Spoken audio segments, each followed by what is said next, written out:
Hi, I'm Flamingo Amy. I'm a hairstylist and I specialise in putting hair up for weddings and other events. So I specialise in vintage, so I really love everything from the 1920s up to the 1960s, and I do a lot of modern hairstyling as well, but there'll always be that vintage element added to it. I've been doing hairstyling and wedding hair for the past 8 years.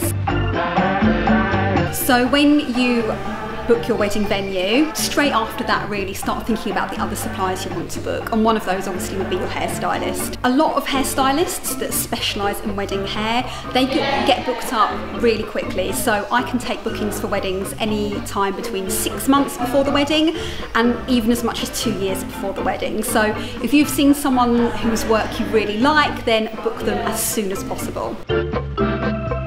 When choosing your wedding hairstylist, there are several things that you need to look for. Look at their portfolio first of all. Does that portfolio show a variety of styles?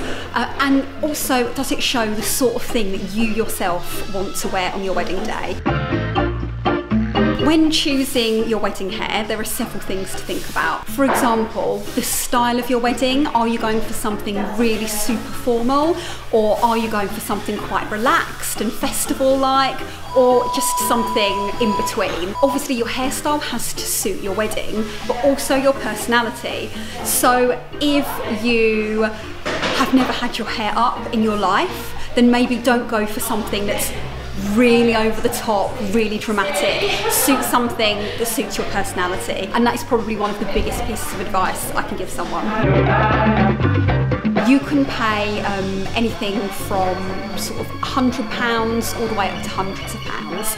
Now, some hairstylists that specialise in doing weddings will have minimum bookings. So when you look at people whose work you love, make sure that you look for their minimum booking. So if you're having a really small wedding and their minimum is 6, then unfortunately, you know, they may not be within your budget.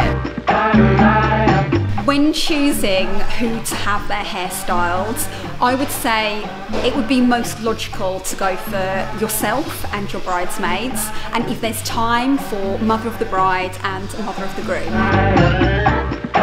The ideal time to get your hair coloured before your wedding, I usually say, is somewhere between 14 days and 10 days. That way you've had time for the colour to settle down, but not enough time to get roots. If you are looking to have a more textured, undone sort of hairstyle, I would say it's best to get some sort of variation in colour in your hair. So highlights or something that's going to show up the texture in your hair. What's really popular at the moment is textured hair, the sort of hair that you see on Pinterest.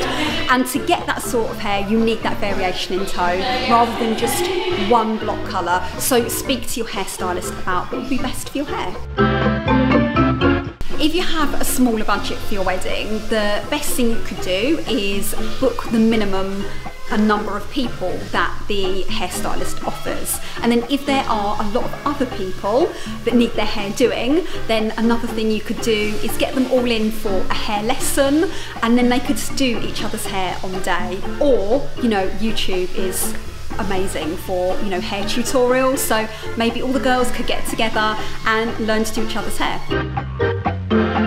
When choosing your hair accessories to go in your hair, you have so many options these days, from fresh flowers, so it's really understated and really natural, all the way through to vast headpieces. If you are going for something to make a statement, I would say concentrate on keeping the hair reasonably simple.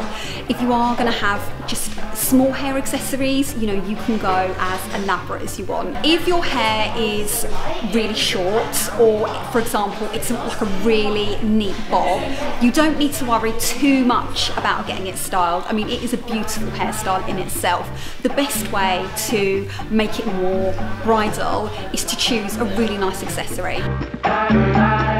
I always say to people that they should choose something that reflects them, but it's like a slightly more glamorous or chic version of themselves. That would be my advice. Be yourself always. Signing out.